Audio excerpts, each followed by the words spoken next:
So, do I have to put my buyer or seller's contact information on the signature page of a contract? I really don't want the other agent contacting my seller, my buyer, outside of me. Thank you guys so much for watching. Dana Sparks, Director of the Real Estate Academy of America and qualifying broker of Maximum One Greater Atlanta Realtors. And today's topic, we're going to talk about contact information on the signature page of a purchase and sale agreement for your buyers and your sellers. What's required, why, and how do you know? So, if you have taken any of my classes, you have repeatedly heard me say that the contract is a set of instructions. So let's go to the instructions to figure out what sort of contact information you are required to put on the signature page of a purchase and sale agreement for the public people with whom you are working. So, why would we ever have to contact somebody with respect to a purchase and sale agreement? Well, we would have to give them notice. First, we have to send an offer, send a counteroffer, get a binding agreement. And then once we have a binding agreement, there are situations where you have to send notice regarding that contract. For example, if a buyer, for example, is going to terminate a contract and you are sending the notice on behalf of the buyer, and you need to make sure that the buyer's earnest money is protected by that termination notice being sent prior to the expiration of that due diligence period.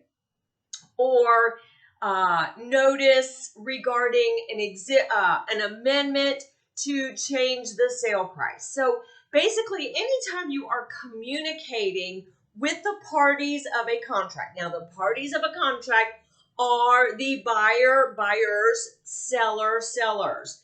And a lot of times in practicality, for practical purposes, this is agent-to-agent communication. But we know an agent cannot bind a public person to the terms of a contract, and that is explicitly spelled out in the Georgia Association of REALTORS contracts. So again, back to the question at hand. Well, do I have to put my buyer, my seller, my public persons, obviously they have to sign a contract and I need to know their name, but do I need to put their phone number, their email address, their fax number, or their mailing address on the contract?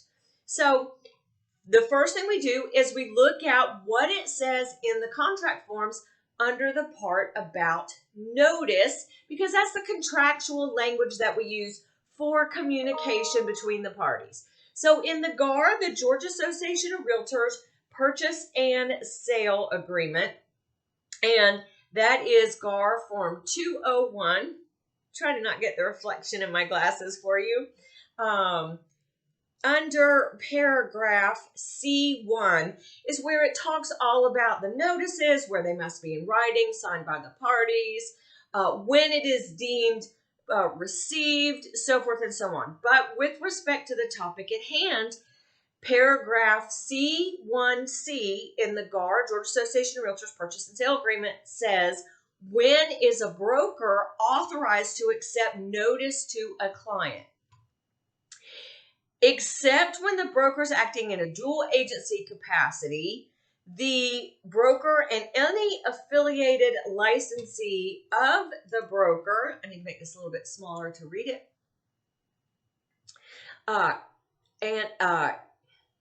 appearing, any licensee of the broker representing a party in a client relationship shall be authorized agents for the party in the limited purposes of receiving notice and sending notice, as long as those notices are signed by the party. So what does all of that mean? And then it goes on to say that if the broker is in a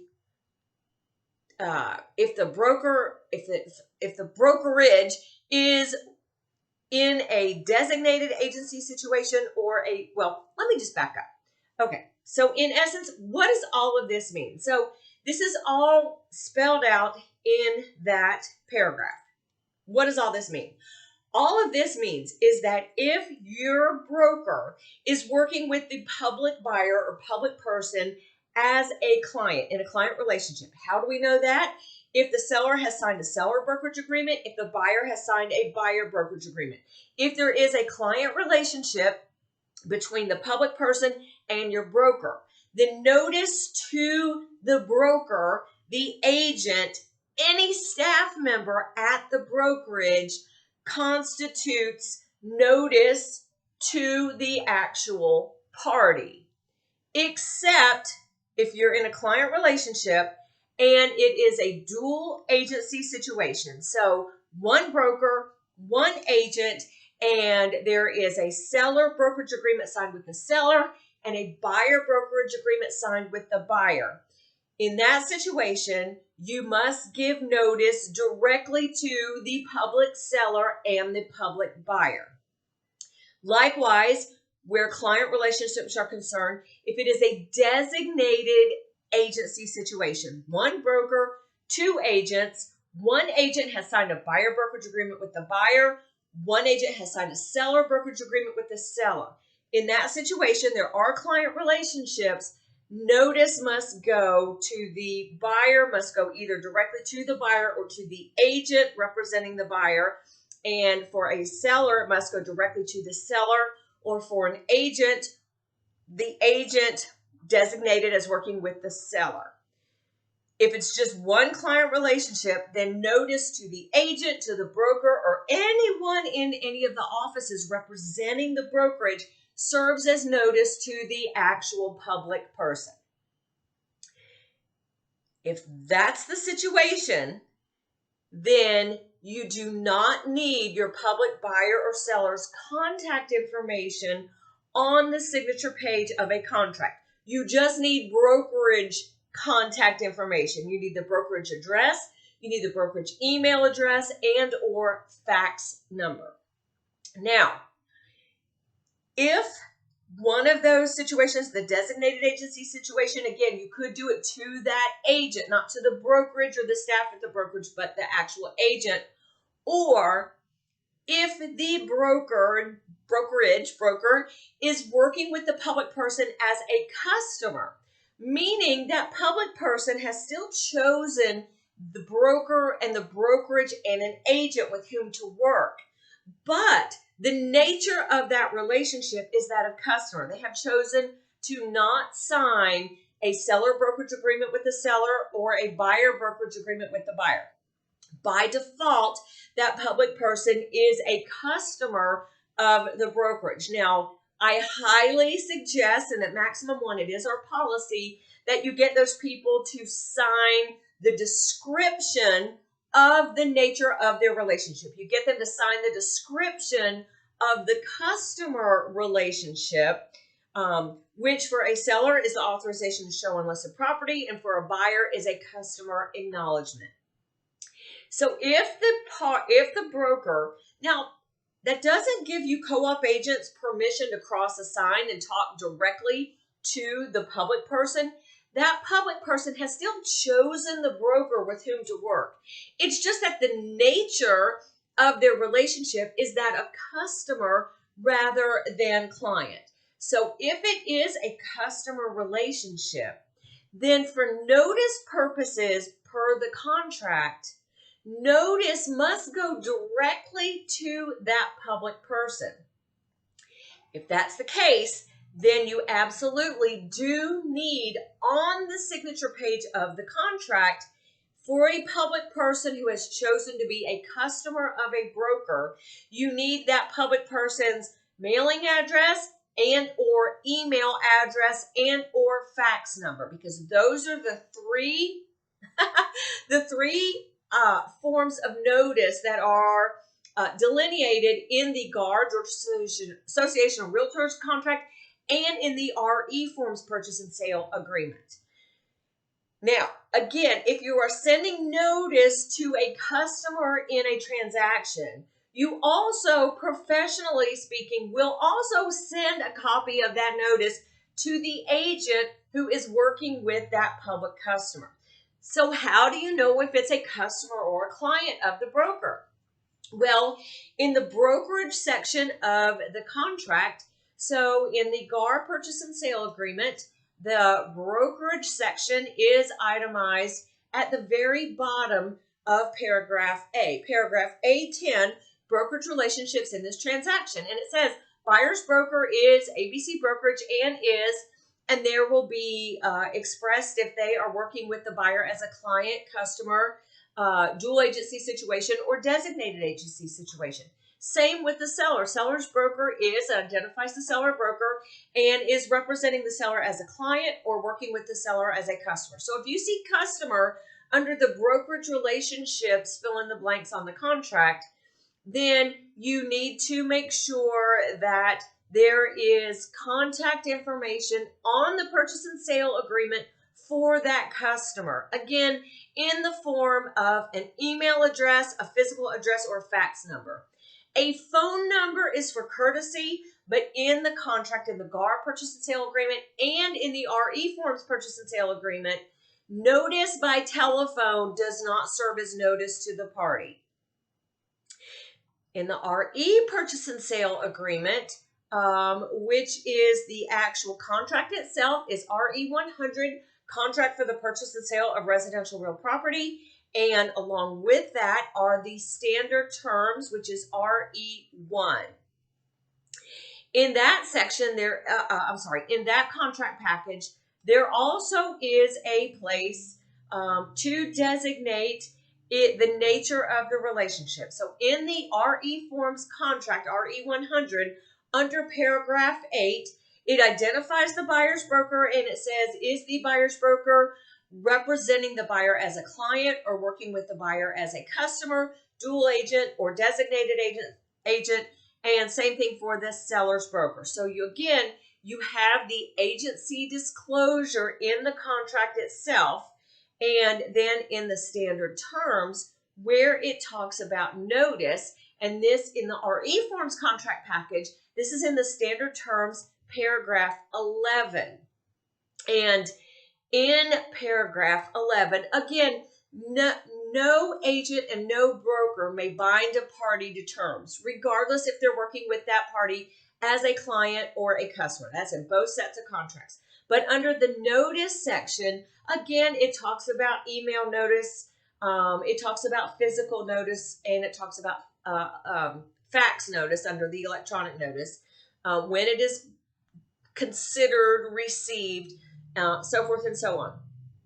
But it goes on to state that any notice of any party may be given by or to such parties, counsel or broker, as long as it is signed by the appropriate party. The party's respective mailing and email addresses for notice purposes are indicated after the party signatures in the contract, so forth and so on. So in the RE forms, it is a little bit different. In the RE forms, they do not make a distinction of notice to the broker if it is in fact a customer versus a client situation. So in the GAR contract, however, if it is a customer, notice must go directly to that customer. Now, agents, regardless if you are working with your public people as customers or as clients, please, please, please make sure that your brokers have contact information for your public people, because all contracts are done in the name of the broker. All buyer brokerages are done in the name of the broker. All purchase and sale agreements are done in the name of the broker. You are an affiliated licensee with your broker. So let's say that you are working with a buyer or a seller in a transaction, and for whatever reason you are away. I never like to give any bad examples, so let's just say you're on vacation and for whatever reason you don't get back to work in time when you said you would, and in the meantime, let's say you get a free week stay on your fabulous vacation. And of course, you're going to take advantage of that. So for whatever reason, you're not able to interact with respect to a transaction or your client or your customer. Well, your broker, since all of that is in the name of the broker, your broker may step in, and there might be situations where your broker does have to contact your public buyer or your public seller. So if we are working with the public buyer, let's say, as a client, know that contact information for that buyer does not have to be on the purchase and sale agreement. But as your broker, as the broker of that buyer, I need to have that in my file. So on your buyer brokerage agreements, on your seller brokerage agreements, on your customer acknowledgments, on your authorizations to show on listed property, or even in your notes on your file with your broker, please, please, please make sure that your brokers have all the contact information for the buyers, their names, their phone numbers, their email addresses, their fax numbers, and their mailing addresses. Hope this contract tip helped you out, and I hope it answered the question of what type of contact information for your public people actually needs to be disclosed on a purchase and sale agreement. Thank you guys so much for watching. Dana Sparks, broker of Maximum One Greater Atlanta Realtors and director of the Real Estate Academy of America, satisfying your needs with service, innovation, and education. Bye. If you like that video, check out the one here. If you like the content on this entire channel, please click here to subscribe. I try to take even the most complicated of real estate situations and make them crystal clear. See what I did there? Real estate made crystal clear. Thank you guys so much for watching.